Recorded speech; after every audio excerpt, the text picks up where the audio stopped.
வணக்கம் நண்பர்களே. சிட்ரா motivation YouTube channel சார்பாக உங்கள் அன்புடன் அழைக்கிறோம். நண்பர்களே, வாழ்க்கையில் ஜெயிப்பது எப்படி? வெற்றியாளர்களின் அந்த 8 ரகசியம் உங்களுக்கு தெரியுமா? அந்த 8 ரகசியத்தையுமே இன்னைக்கு நம்ம பார்க்க போகிறோம். வாழ்க்கையில் ஜெயித்தவர்கள் எல்லாரும் சொல்லக்கூடியது என்ன அப்படின்னா, தன்னம்பிக்கை, துவண்டு போகாமல், தங்கள் மீது நம்பிக்கை இழக்காமல் இலக்க நோக்கியே போகணும், தன்னம்பிக்கையோட போகணும் அப்படின்னு சொல்லுவாங்க. அப்போ வாழ்க்கைக்கு தன்னம்பிக்கை அவ்வளோ முக்கியமா? பார்க்கலாமா? அப்போ வாழ்க்கையில் ஜெயிப்பது எப்படி, வெற்றியாளர்களின் அந்த 8 ரகசியம் உங்களுக்கு தெரியுமா? அந்த ரகசியத்தை பார்ப்போமா? வாங்க பார்க்கலாம். வாழ்க்கையின் வெற்றி தோல்வி என்பது நமது முயற்சியாலும் கிடைக்கும் வாய்ப்புகளாலும் அமையும் அப்படிதான் எல்லாரும் சொல்லுவாங்க. ஆனால் யாருக்கும் தங்கத்தட்டில் இந்தாங்க வச்சுக்கோங்க, உங்களுக்கு கவர்மெண்ட் வேலை தானே, இந்தாங்க உங்களுக்கு பெரிய கோடி 1 கோடி தானே, அப்படி யாரும் வழங்க மாட்டாங்க. அதற்கான முயற்சி தான் அந்த வாய்ப்பை உருவாக்கும். அதனால் யாரும் நிறைய கவர்மெண்ட் வேலை தானே, உனக்கு 1 கோடி ரூபா தானே, 10 கோடி தானே யாரும் சொல்ல மாட்டாங்க.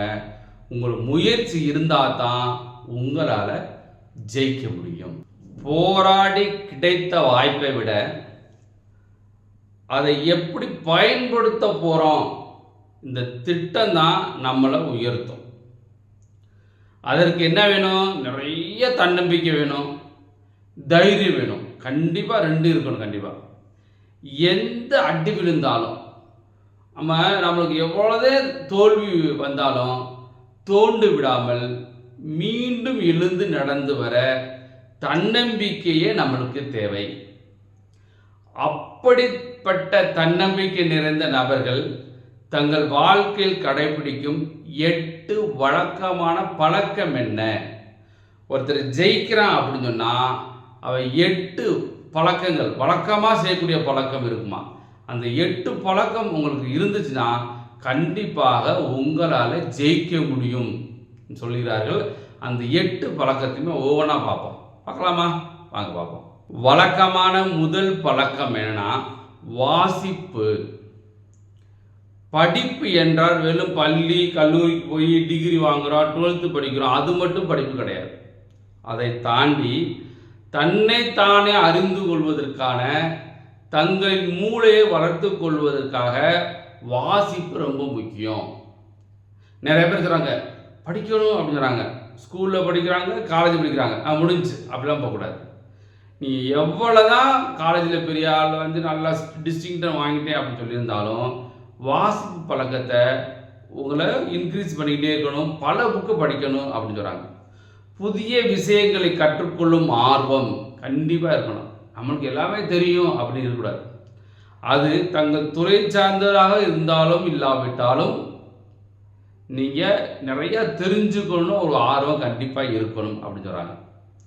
எல்லா துறைகள் குறித்தும் அடிப்படை விஷயங்கள், எனக்கு அதெல்லாம் தெரியாது. நிறைய பேர் சொல்கிறாங்க, அதை பற்றி ஒரு தெரியுமா படம், அதெல்லாம் தெரியாது.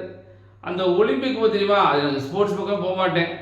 இந்த சினிமா பற்றி தெரியுமா, எனக்கு சினிமாவே பிடிக்காது, இப்படிலாம் சொல்கிறாங்க. ஆனால் நீங்கள் ஜெயிக்கணும் அப்படின்னு நினச்சிங்கனாக்க எல்லா துறை குறித்தும் அடிப்படை அறிவாச்சும் உங்களுக்கு இருக்கணும் அப்படின்னு சொல்கிறாங்க. சில பேர் தற்காலிக மகிழ்ச்சிக்காக, நம்மளுக்கு சில பேர் சொல்லுவாங்க டிகிரி முடித்தவொடனே ஒரு 20,000 சம்பளம் தராங்க அப்படின்னு சொல்லிட்டு அங்கேயே வேலைக்கு போயிடுவான்.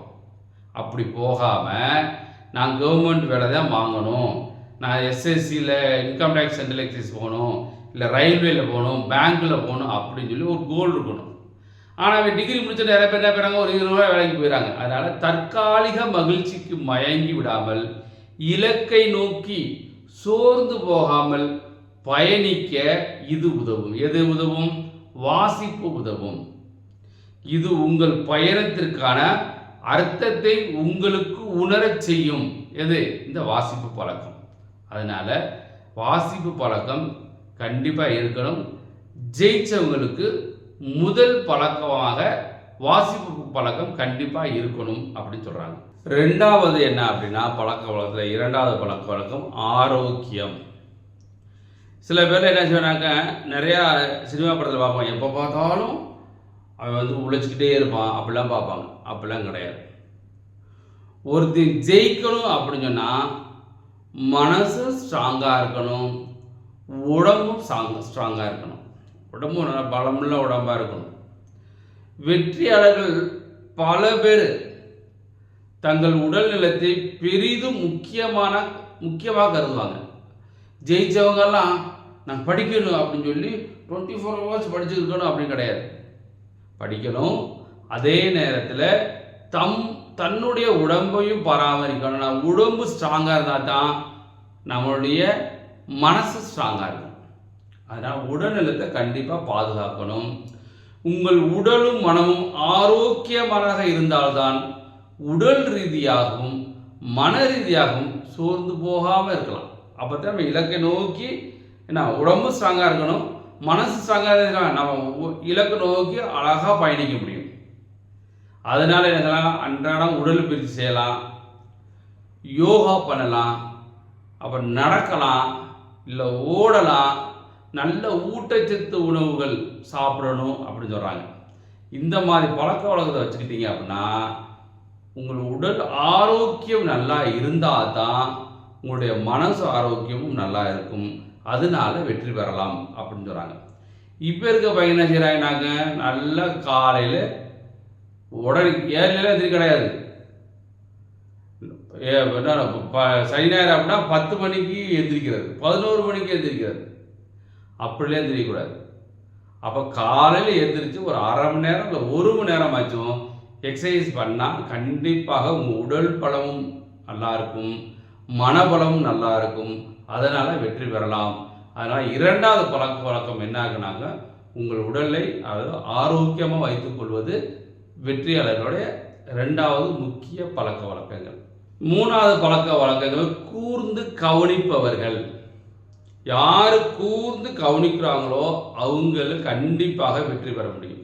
எப்படி அப்படின்னா, நீங்கள் உங்கள் இலக்கை நோக்கி போய்கிட்டு இருக்கீங்க, யாராச்சும் உங்கள் அப்பா அட்வைஸ் பண்ணுவார், அறிவுரை கூறுவார், உங்கள் அம்மா அட்வைஸ் பண்ணுவாங்க, அறிவுரை கூறுவாங்க, இல்லை உங்கள் பக்கத்து வீட்டுக்காரங்களோ இல்லை சொந்தக்காரங்களோ இப்படி படிப்பா, படித்தா சக்ஸஸ் பண்ணிடலாம் அப்படின்னு சொல்லுவாங்க. ஆனால் இப்போ இருக்கவங்க கேட்குறாங்களா அப்படின்னா நிறைய பேர் கேட்குறது கிடையாது.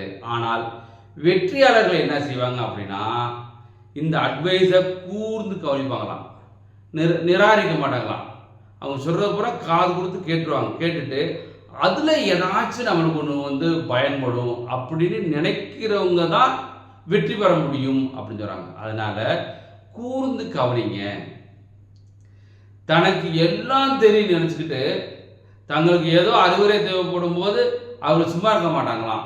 சொல்லுவோம் இல்லையா, நமக்கு நிறைய பேர் சொல்லுவாங்க, இப்போ எல்லாத்துக்கும் எனக்கு எல்லாமே தெரியும், இவங்கெல்லாம் அறிவுரை கூறுறாங்க, நான் கேட்குற அறிவுரை கேட்குறது இல்லைன்னு நிறைய பேர் சொல்கிறாங்க. ஏதாச்சும் பழைய சக்ஸஸ் பீப்புள்ஸ் ஒரு யூடியூப்பில் பேசுனாங்கன்னா நான் கேட்டுக்கிருந்தோம் அப்படின்னா சின்ன பையன்டே கேளுங்க பாப்பட்டாங்க, அதெல்லாம் நாங்கள் கேட்க மாட்டோம், எனக்கு எல்லாமே தெரியும். அந்த மாதிரி இப்போ இருக்க பையன் நிறைய சொல்லிக்கிட்டு இருக்காங்க. கண்டிப்பாக யாரிடமாவது தங்களுக்கு தேவையான அறிவுரையை கேட்டு வாங்கி கொள்ள வேண்டும். அந்த மாதிரி அறிவுரையை வாங்கி கொள்ளுங்க தான் யார் அந்த அறிவுரையை கேட்டு கூர்ந்து கவனிக்கிறாங்களோ அவங்க வெற்றி பெறுவதற்கு அதிக வாய்ப்பு உண்டு அப்படிங்கிறாங்க. அதனால் மூணாவது பழக்க வழக்கம் என்னன்னாக்க கூர்ந்து கவனிக்கணும். யாராச்சும் ஏதாச்சும் சொல்கிறாங்க அப்படின்னா நம்மளுக்கு தேவையானதை எடுத்துக்கணும், தேவையில்லாத விட்டுறணும். அதனால் யாராச்சும் அறிவுரை சொன்னால் நாங்கள் அறிவுரையே கேட்குறது இல்லைப்பா, எனக்கு எல்லாமே தெரியும் அப்படி நினைச்சவங்க சக்ஸஸ் பண்ணுறது ரொம்ப கம்மி. அதனால் பெரியவர்களோ இல்லை வெற்றியாளர்களோ சொன்னால் கண்டிப்பாக அதை கேட்டுட்டு தேவையானதை நீங்கள் மனசில் வச்சுக்கோங்க, தேவையில்லாத விட்டுருங்க. அதனால் மூணாவது பழக்கம் என்ன கணக்கும், கூர்ந்து கவனிக்க வேண்டும். அதே மூணாவது பழக்க வழக்கம். நான்காவது பழக்க வழக்கங்கள் சுய விமர்சனம். வெற்றியாளர்கள் தங்கள் தவறுகளை ஒப்புக்கொள்ளாமல் அதை நியாயப்படுத்த முயற்சிப்பதே இல்லை. ஒரு தப்பு பண்ணிட்டா அப்படின்னா நான் செஞ்சது தப்பு தான், இனிமேல் நான் மாற்றிக்கிறேன்னு சொல்லக்கூடிய வந்து வெற்றி பெறுவான். தப்பு பண்ணிட்டு இல்லை நான் செஞ்சதெல்லாம் ரைட்டு அப்படின்னு சொல்லக்கூடாது அப்படின்னு சொல்கிறாங்க. அது தவறாக இருக்கும் பட்சத்தில், அதாவது ஒரு வெற்றியாளன் வந்து நாம் செய்யக்கூடிய செயல் வந்து தப்பு அப்படி உணர்ந்துட்டான் அப்படின்னா அதை ஒப்புக்கொள்ளணும். நான் செஞ்சது தப்பு தான், இனிமேல் அந்த தப்பு நடக்காமல் நான் பார்த்துக்கிறேன். சில பேர் என்ன செய்வாங்க, நான் படிக்கணும் அப்படின்னு படிச்சுக்கிட்டு இருப்பாங்க. பார்த்தா நிறைய பேர் செல்லுக்கு போயிட்டாங்கன்னாக்க ஷார்ட்ஸ் நிறையா பார்ப்பாங்க. பார்த்தா 1 மணி நேரம் 2 மணி நேரம் போயிடும். நம்ம சொல்லுவோம், ஏய் நீ படிக்கிறத விட இது நிறைய ஷார்ட்ஸ் பார்க்குறப்பா, நீ இதோட நீ டயத்தை அதில் ஸ்பெண்ட் பண்ணு, உனக்கு வெற்றி ஈஸியாக கிடைக்கும் அப்படின்னு சொன்னால் அந்த தவறை வந்து நம்ம என்ன செஞ்சுக்கணும், ஆமாம் நான் செஞ்சது தப்பு தான், இனிமேல் நான் தப்பு செய்ய மாட்டேன் அப்படின்னு சொல்லிட்டு தன்னோட தவறை திருத்திக்கிட்டேன் அப்படின்னா அவன் வெற்றியாளர். சரிங்களா? இப்போ யாராச்சும் உங்களை விமர்சனம் பண்ணுறாங்க, ஏய் இப்படி பண்ணாதப்பா அப்படின்னு சொன்னால், இவரெல்லாம் நம்மளாம் சொல்கிறாரு, நம்மளாம் எல்லாம் படிக்கிறோம் அப்படின்னு சொல்லி தனக்குள்ளேயே வந்து திரும்ப திரும்ப அதை யோசிச்சுக்கிட்டே இருக்கக்கூடாது. அவர் தவறு சொல்லியிருக்காரா, சரி நம்ம தவறை திருத்திக்கிறோம் அப்படின்னு நினைக்கணும். அந்த தவறை எப்படி சரி செய்வது, அடுத்த முறை அந்த தவறு நடக்காமல் பார்த்து கொள்வது என்று யோசிப்பார்களாம் வெற்றியாளர்கள். அதனால வெற்றியாளர் யாருமே தவறு செய்யாத மனிதர் யாரும் கிடையாது. நீங்கள் வந்து உழைச்சிக்கிட்டு இருக்கீங்க, உங்கள் லைஃப் வந்து பெருசாக செட்டில் ஆகணும் அப்படின்னு நினைக்கிறீங்க, ஏதோ ஒரு தவறு பண்ணிட்டீங்க அப்படின்னா அந்த தவறை நம்ம மாற்றிக்கணும் அப்படின்னு நினைக்கிறோம். நாங்கள் என்ன செய்யலாம், நான் படிக்கும்போது நான் என்ன பண்ணேன் அப்படின்னா, ஒரு படத்துக்கு போகணும் அப்படின்னா குறைஞ்சது 3 மணி நேரம் ஆகும், 3 to 4 மணி நேரம் ஆகும்னு வச்சுக்கலேன். நாங்களாம் என்ன பண்ணாங்க, 3 மணி நேரம் 4 மணி நேரம் வேஸ்ட் ஆகுது அப்படின்னு கண்டிப்பாக நான் நினச்சிருக்கேன். நான் வேலை வாங்குறதுக்கு முன்னாடி ஒரு படத்துக்கு போனால் 3 மணி நேரம் வேஸ்ட் ஆகுது அப்படின்னு கண்டிப்பாக நினச்சிருக்கேன். அப்போது நாம் படிக்கத்தையும் செய்கிறோம், நம்மளும் ஒரு 3 மணி நேரம் 4 மணி நேரம் படத்துக்கு போவோம் அப்படின்னு நினைக்காம, நான் சில தவறு பண்ணாலும் இனிமேல் அந்த தப்பை நான் செய்ய மாட்டேன் அப்படின்னுமே நானே மாற்றிக்கிருக்கேன். அதனால் ஒரு வெற்றியாளன் அப்படின்னா தாம் தவறு செஞ்சமாக்க அதை மாற்றிக்கிறேன், அது என்ன தவறுன்னு யோசிச்சு இனிமேல் அந்த தப்பை பண்ண மாட்டேன்னு சொல்லி யார் யோசிக்கிறானோ அவன் தான் வெற்றியாளன். அடுத்து வெற்றியாளன் என்ன செய்வாங்க, அசௌகரியம். சௌகரியம் சொல்லும் இல்லையா, அதுக்கு ஆப்போசிட்டு அசௌகரியம். அதாவது நம்ம ஒரு என்ன செய்யணும், நம்ம சுற்றி ஒரு வட்டத்தை கொடுக்குறது, இதுக்குள்ளே தான் ஸ்கூல் போகிறது, வீட்டுக்கு வர்றது, டியூஷன் போகிறது, அவ்வளோதான். இந்த மாதிரி ஒரு வட்டத்தை போட்டுக்கிட்டே இருந்தமாக்க அது சௌரியமான இடம். வெற்றியாளன் வந்து சௌரியமான இடத்தை மட்டும் பார்க்க மாட்டான், அசௌரியமான இடமும் இருக்கணும். அதாவது வெளியில் இருக்கும் உலகம் பல தடைகள் நிறைந்தது, அது எதிர்கொண்டு வெற்றி பெறவில்லை என்றால் வாழ்க்கையில் ஜெயிக்கவே முடியாது. வெற்றியாளர் எப்போதும் தடைகளை எதிர்கொண்டுகிட்டே இருப்பாங்க. அதை தனக்கு அந்த தடையை வந்து தனக்கு சௌரியமாக மாற்றிக்குவாங்க சில பேர். இல்லை என்றால் அதை எதிர்த்து போராடுவார்கள். வெற்றி பெற தடைகளை எதிர்கொண்டுதான் ஆக வேண்டும். புரிஞ்சதா? தடைகள் இல்லாத வாழ்க்கை யாருக்குமே கிடையாது. எவன் ஒருவன் அந்த தடைகளை வந்து தகர்த்தெறிஞ்சிட்டு போறானோ அவன் வெற்றி பெற முடியும். நான் எப்பவுமே எங்கள் ஸ்டூடெண்ட் சொல்கிறேன், நீ ஜெயிக்கணும் அப்படின்னு நினச்சாக்க பல தடைகள் வரும் அப்படின்னு சொல்லுவேன். என்ன தடை வரலாம்? முக்கியமாக பக்கத்து வீட்டுக்காரன் தடை வரலாம். என்னப்பா படிச்சு சும்மா தரேன் அப்படின்னு சொல்லுவாங்க. அடுத்து சொந்தக்காரங்க வாங்கி சொந்தக்காரன் அப்படின்னு சொல்லுவான், என்னப்பா படிச்சு இவ்வளோ வயசாயிடுச்சு வேலைக்கு போலையா அப்படின்வான், அந்த தடை வரும். பக்கத்து வீட்டுக்காரா, சொந்தக்காரா, ஏற்று வீட்டுக்காரா, ஃப்ரெண்ட், இந்த மாதிரி நிறைய தடைகள்லாம் வரும். அந்த தடைகளாம் தகர்த்தெறிஞ்சு நான் ஜெயிக்க பிறந்தவன், என்னால் ஜெயிக்க முடியும் அப்படின்னு நினைக்கிறவன் தான் அவனால் வெற்றி பெற முடியும். அதனால் அசௌகரியங்களை, அதாவது வெளியில் வரக்கூடிய எதிர்ப்புகளை நம்ம ஃபேஸ் பண்ணால் தான் நம்மளால் ஜெயிக்க முடியும். அடுத்து முக்கியமான பழக்க வழக்கம் பொறுமை. அப்பா ரொம்ப ரொம்ப முக்கியம் பொறுமை. எதிலும் நிதானம் தேவை என்பது வெற்றிக்கு மிகவும் அவசியம்.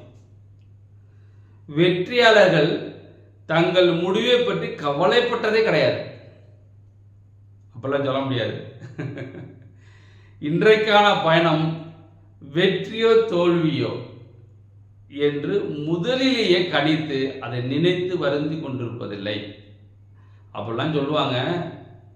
ஆனால் கண்டிப்பாக பொறுமை இருக்கணும்.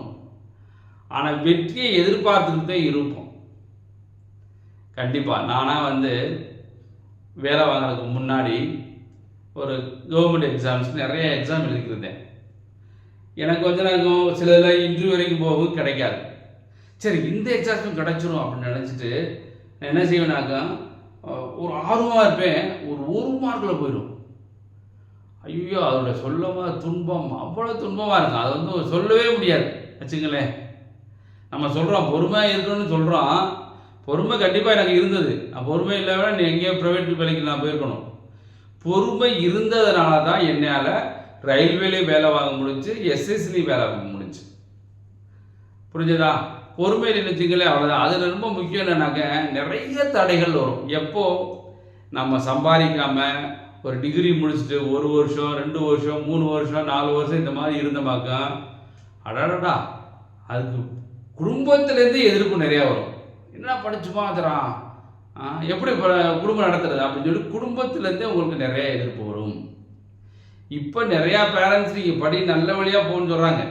சில குடும்பத்தில் கஷ்டப்படும் போது அவங்க எதிர்பார்க்கத்தானே செய்வாங்க. அந்த மாதிரிலாம் ஒரு எதிர்ப்பு வந்தாலும் அதற்கு என்ன சொல்யூஷன் கொடுத்துட்டு உங்களுடைய பயணத்தை, வெற்றி பயணத்தை நீங்கள் கண்டினியூ பண்ணிக்கிட்டே இருக்கணும்.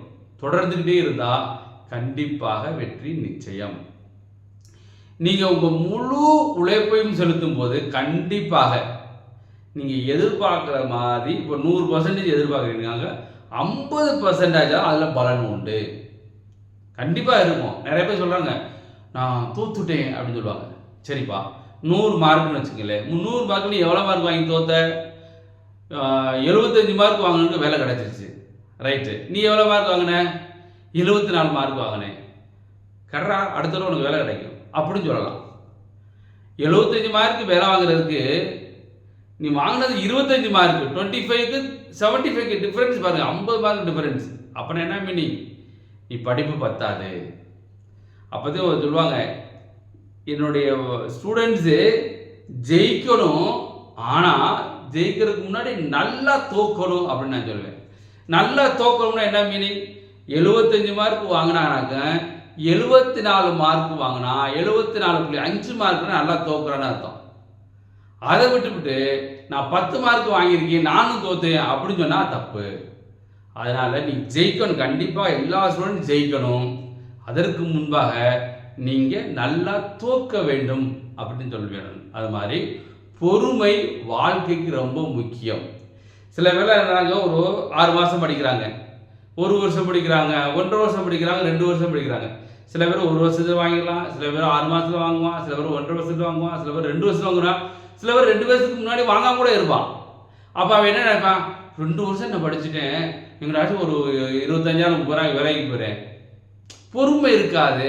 காரணம் என்னாக்கா, நான் 2 வருஷம் படிச்சுட்டு எனக்கு வேலை கிடைக்கல அப்படி நினைச்சா கண்டிப்பாக நம்ம என்ன செஞ்சிருவோம், ஏதாச்சும் ஒரு ப்ரைவேட் ஜாப் போயிடுவோம். 2 வருஷம் படிச்சிருந்தா மீனிங் நீ மார்க்கை பாரு. நீ 75 மார்க்கு வேலை கிடைக்கும், 74 மார்க் வாங்குற, 73, 2 மார்க்கு 3 மார்க்கு 4 மார்க்கு 5 மார்க்கு ஒரு 10 மார்க்குள்ளே நீ வாங்கியிருக்க பக்கத்துலேயே வந்துட்டு அப்படின்னு சொன்னால் விடாமல் முயற்சி பண்ணால் கண்டிப்பாக அடுத்த வேலைக்கு போயிடலாம். சில பேர் கடைசி வரைக்கும் வருவாங்க, 75 கட் ஆஃப், 73, 72, 70ன்னு வருவான். பொறுமை இருக்காது. அப்போ என்ன செய்வான், எங்கேயாச்சும் ப்ரைவேட் ஜாப் போயிடுவான், வாழ்க்கை முடிஞ்சு. அதனால் நீங்கள் ஜெயிக்கணும் அப்படின்னு நினச்சிங்கனாக்க கண்டிப்பாக பொறுமை கடலிலும் பெரியது அப்படின்னு சொல்லியிருக்காங்க இல்லையா? அதனால் பொறுமை இருந்தால் கண்டிப்பாக உங்களால் வெற்றி பெற முடியும். அப்போ பொறுமை ஒரு முக்கியமான பழக்க வழக்கங்கள். அடுத்த பழக்க வழக்கம் உறக்க பேசு.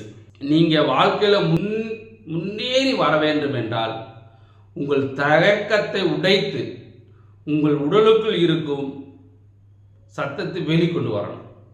சில பேர் தயங்குவாங்க. ஐயோ, இப்போ கிளாஸ் எடுக்கும்போது நான் என்ன செஞ்சிருவேன், நானே எல்லாருக்கும் டவுட் இருக்கா, உனக்கான டவுட் எல்லாமே கேட்டுருவேன். சில பேர் என்ன செய்வாங்க, சில கிளாஸில் என்ன செய்வேனாங்க, டவுட் என்ன செய்வாங்க, கேட்டால் தப்பாக நினைப்பாங்களோ, அந்த தயக்கம் இருக்கக்கூடாது. பயம், நடுக்கம், தயக்கம் கண்டிப்பாக எல்லா வழியும் இருக்கும். அதெல்லாம் தூக்கி எரிஞ்சாதான் நம்மளால் ஜெயிக்க முடியும், இல்லைன்னா முன்னேற முடியாது. அதனால் தயக்கமோ பயமோ நடுக்கமோ எதுவும் இருக்கக்கூடாது. உங்களுக்கு புரியலை, உங்களுக்கு தெரியலைன்னா இம்மிடியேட்டாக நீங்கள் கேட்கணும். இப்போ என் கிளாஸில் அப்படி தான், எல்லா கிளாஸும் என் கிளாஸில் நான் மேக்ஸிமம் அவங்களுக்கு டவுட் வராமல் அவங்களுக்கு தப்பு நான் மூஞ்சியை நான் பார்த்துருவேன். பார்த்தோன்னா இவனுக்கு டவுட் இருக்குது அப்படின்னு ஐடென்டி பண்ண முடியும். காரணம் எங்களுடைய எக்ஸ்பீரியன்ஸ். இப்போ நாங்கள் வந்து ஒரு 20 வருஷமாக நான் கிளாஸ் எடுத்துக்கிட்டேன் அப்படின்னு சொல்லும்போது சில ஸ்டூடெண்ட்ஸ் பார்த்தோன்னு சொல்லிடுவேன், இவன் வாங்குவான் வாங்க மாட்டான், இல்லை இவன் நிறையா படிக்கணும், இவன் பத்தாது அப்படின்னு என்னால் சொல்ல முடியும். காரணம் எங்களுடைய எக்ஸ்பீரியன்ஸ். அது மாதிரி சில பேர் என்ன செய்வான், நல்லா படிக்கக்கூடியவனாக இருப்பான், டவுட்டும் கேட்பான். சில பேர் நல்லா படிக்காமல் கூட இருப்பான், ஆனால் டவுட்டும் கேட்க மாட்டான். நீங்கள் வெற்றியாளராக ஆகணும்னு நினச்சா உறக்க பேச வேண்டும். அப்படின்னா என்ன மீனிங்? எந்த பயமும் எந்த தயக்கமும் இல்லாமல் நீங்கள் உங்கள் வாழ்க்கையில் நீங்கள் நடவடிக்கை இருந்துச்சுன்னா கண்டிப்பாக வெற்றி பெற முடியும் அப்படின்னு சொல்கிறாங்க. உங்களுக்கு தேவையானதை சத்தம் போட்டு கேளுங்க அப்படின்னு சொல்கிறாங்க. அதனால உறக்க பேச சொல்கிறாங்க. எப்போதும் அவன் எனக்கு வாங்கி கொடுத்துருவான். சில பேர் அந்த சாப்பாடு போகும்போது கம்முன்னு நின்றுப்பாங்க, அவன் எனக்கு இடம் போட்டுருவான், அவன் எனக்கு சாப்பாடு வாங்கி கொடுத்துருவான் அப்படி நினைக்கக்கூடாது. நம்மளுக்கு தேவை அப்படின்னா நம்ம தான், யாரையும் வேறாலும் எதிர்பார்க்கக்கூடாது. எங்கெல்லாம் உங்களுக்கு பேச வேண்டிய தேவை ஏற்படுகிறதோ அங்கெல்லாம் தன்னம்பிக்கையோட தைரியமாக பேசுங்கள் அப்படின்னு சொல்கிறாங்க. எப்படின்னா, நீங்கள் ஒரு இடத்துக்கு போகிறீங்க அப்படின்னா, இப்போ நீங்கள் ஒரு இன்டர்வியூக்கு போகிறீங்க அப்படின்னா, நாலேஜ் உங்களுக்கு தெரியாட்டாலும் முக்கியம் கிடையாது. சில எல்லாத்துக்கும் 100% தெரியணும் அவசியம் கிடையாது. எல்லா பேரும் இன்டர்வியூக்கு போகிறாங்க, அவங்க கேட்ட கொஸ்டின்லாம் சொல்கிறாங்களா? கிடையாது. தெரியலைன்னா தானும் தெரியலன்னு சொல்லுவாங்க, தெரிஞ்சால் தெரிஞ்சு சொல்லுவாங்க. அந்த தைரியமும் தன்னம்பிக்கை தான் ஒரு இன்டர்வியூவில் பார்ப்பாங்க. அதனால் நீங்கள் ஜெயிக்கணும் அப்படின்னா தைரியம் இருக்கணும், தன்னம்பிக்கை இருக்கணும். அதனால தான் உறக்க பேசு அப்படின்னு சொல்கிறாங்க. உறக்க பேசணும் அப்படின்னு சொன்னாங்க. யாரையும் எதிர்பார்க்கக்கூடாது, உங்கள் வாழ்க்கைக்கு நீங்கள் தான். அதனால் உறக்க பேசு அப்படின்னு சொல்கிறாங்க. உறக்க பேசுவதும் ஒரு வெற்றிக்கான நல்ல பழக்க வழக்கம். அடுத்து கடைசி முக்கியமானது திட்டமிடுதல். வாழ்க்கையில் கண்டிப்பாக நீங்கள் திட்டமிடணும். இப்போ நீங்கள் வந்து ஒரு கவர்மெண்ட் வேலை வாங்க போகிறீங்க, இல்லை ஒரு பிஸ்னஸ் பண்ண போகிறீங்க அப்படின்னா திட்டம் இருக்கணும். நான் 3 மாதம் படிக்கிறேன், வேலை கிடைக்கல இங்கிட்டு போகிறேன், அந்த மாதிரி கூடாது. வாங்கணும். அதை இந்த திட்டமிடுதல் என்ன இருக்கும்? நான் எப்பவுமே சொல்கிறேன், நீ ஐஏஎஸ் ஆக போறியா? எஸ், குறைஞ்சது 3 வருஷத்துல 5 வருஷம் நீ படிச்சே ஆகணும் அப்படின்னு சொல்லுவேன். நீ கவர்மெண்ட் வழங்க போறியா? எஸ், 1 வருஷத்துலேருந்து 3 வருஷம் படிச்சே ஆகணும். வேலை வேணும்னு நினைச்சே ஆகும். அப்போ 1 வருஷம் என்னது? 1 வருஷத்துல வாங்கலாம், 2 வருஷத்துல வாங்கலாம், 3 வருஷத்துல வாங்கலாம். ஆனால் வாங்கணும். 3 வருஷம் அதிகம்தான். அப்போ மேக்சிமம் 2 வருஷத்துல நம்மளால் வாங்க முடியும். அந்த 2 வருஷம் எப்படி இருக்கணும்? உயிரை கொடுத்து படிக்கணும். அதனால் திட்டமிடுதல் என்பது ரொம்ப ரொம்ப முக்கியமானது. வாழ்க்கையில் எல்லா பேருமே திட்டமிடணும். இப்போ திட்டம் போட்ட மாதிரி நடக்குமா அப்படின்னா அதுவும் வாய்ப்பு இல்லை. சிலது நடக்காமல் கூட இருக்கலாம். நடக்காமல் இருக்கலாம். என்னது? நீ 1 வருஷத்தில் வேலை வாங்கணும்னு திட்டமிட்டுருப்ப, 1 வருஷத்துக்கு வாங்க முடியாது. மேபி இன்னும் 2 மாதம் கழிச்சோ, இல்லை 3 மாதம் கழிச்சோ, இல்லை 6 மாதம் கழிச்சோ வேலை வாங்கலாம். ஆனால் நீ படிக்கணும் அப்படின்னு சொன்னால் படிக்கிறதுக்கு திட்டமிட வேண்டும். ரொம்ப முக்கியம் தான். நீங்கள் திட்டமிடாமல் ஏதாச்சும் நடந்துருச்சு அப்படின்னா அது நிறைய நாளைக்கு நிலைக்காது. இப்போ நானாக படிக்கும்போது என்ன செய்வேனாக்க 24 hours ஒரு நாளைக்கு அப்படின்னா எத்தனை மணிக்கு எந்திரிக்கிறேன், அப்போ காலையில் சின்ன சின்ன நம்ம வேலையெல்லாம் பார்க்குறதுக்கு எவ்வளோ நேரம், காலையில் என்ன சப்ஜெக்ட் படிக்க போகிறேன், அப்புறம் சாப்பாடுறதுக்கு இதில் எவ்வளோ நேரம், இப்போ காலையில் என்ன சப்ஜெக்ட் படிக்க போகிறேன், மதியம் என்ன சப்ஜெக்ட் படிக்க போகிறேன், மதியம் ரெஸ்ட் எடுக்க போகிறேன்னா, ஈவினிங் என்ன படிக்க போகிறேன், அப்புறம் நைட்டு எத்தனை மணிக்கு படிக்க போகிறேன், எத்தனை மணிக்கு தூங்க போகிறேன், ஒரு நாளைக்கு எவ்வளோ நேரம் தூங்க போகிறேன், இதெல்லாம் என்னுடைய திட்டமிடுதலில் இருந்துச்சு. நான் 100% கடைபிடிக்க முடியாட்டாலும் கொஞ்சம் கொஞ்சமாக கடைபிடிக்கும் போது ஒரு ஸ்டேஜில் எல்லாமே கடைபிடிக்க முடிஞ்சது. அதனால் வாழ்க்கையில் திட்டமிடுதல் கண்டிப்பாக முக்கியமானது. ஒரு நீண்ட கால திட்டம் என்னது? அப்படின்னா நான் ஒரு கவர்மெண்ட் வேலை வாங்கணும் அப்படின்னு நினச்சி வச்சுங்களேன், அது நீண்ட கால திட்டம். நான் பிஸ்னஸில் பெரிய ஆள் ஆகணும் அப்படின்றது ஒரு நீண்ட கால திட்டம். அப்போ நீண்ட கால திட்டத்துக்கு சின்ன சின்ன திட்டத்தில் நீங்கள் நிறைவேற்றணும். அப்போ என்ன சின்ன சின்ன திட்டம் என்னது? காலையில் இத்தனை மணிக்கு எந்திரிக்கணும். இப்போ 5 மணிக்கு எந்திரிக்கணும்ப்பா. 5 to 7 நான் இந்த சப்ஜெக்ட் படிக்கணும். அது சின்ன திட்டமிடல். புரிஞ்சுதா? அப்போ அந்த ஒவ்வொரு நாளைக்கு இன்னைக்கு இது முடிக்க போறேன், இது முடிக்க போறேன் அப்படி சின்ன சின்ன திட்டமிடுதலாம் நீங்கள் சக்ஸஸ் பண்ணிட்டீங்கன்னாக்க கண்டிப்பாக நீண்டகால திட்டமான நம்மளுக்கு வேலை வாங்க போகிறோம், கவர்மெண்ட்டில் வேலை வாங்க போகிறோம், இல்லை பிஸ்னஸில் பெரிய ஆள் ஆக போகிறேன் அப்படின்னு நினச்சிங்கனாக்கா அந்த திட்டம் நமக்கு என்ன ஆகும்? கை கொடுக்கும். அப்போ சின்ன சின்ன திட்டத்தெல்லாம் நீங்கள் நிறைவேற்றினீங்கனாக்கும் அப்போ பெரிய திட்டம் உங்களுக்கு வந்து சேரும். அதனால் திட்டமிடுதல் வாழ்க்கையில் ரொம்ப ரொம்ப முக்கியமானது. அதனால் நீங்கள் வெற்றி பெற வேண்டும் என்றால் நான் சொன்ன 8 பழக்க வழக்கங்களை கடைபிடித்தால் உங்களுக்கு வெற்றி நிச்சயம். நன்றி நண்பர்களே மறந்துடாமல் நம்ம சேனல் சிட்ரா மோட்டிவேஷன் யூடியூப்ல சப்ஸ்கிரைப் பண்ணி சப்போர்ட் பண்ணுங்கள். நிறையா ஷார்ட்ஸ் போட்டிருக்கேன், வீடியோஸ் நிறையா போட்டுருக்கேன். இப்போயும் உங்களுக்கு அடுத்தடுத்து வீடியோ போட போகிறேன். அதனால் உங்களுக்கு கண்டிப்பாக பிடிச்சிருக்கும்.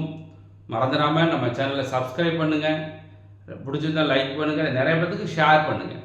கண்டிப்பாக நம்ம சொல்லக்கூடிய வரைமுறையை ஏற்றுக்கிட்டாங்கனாக்க கண்டிப்பாக அவங்களுக்கு வெற்றி நிச்சயம்.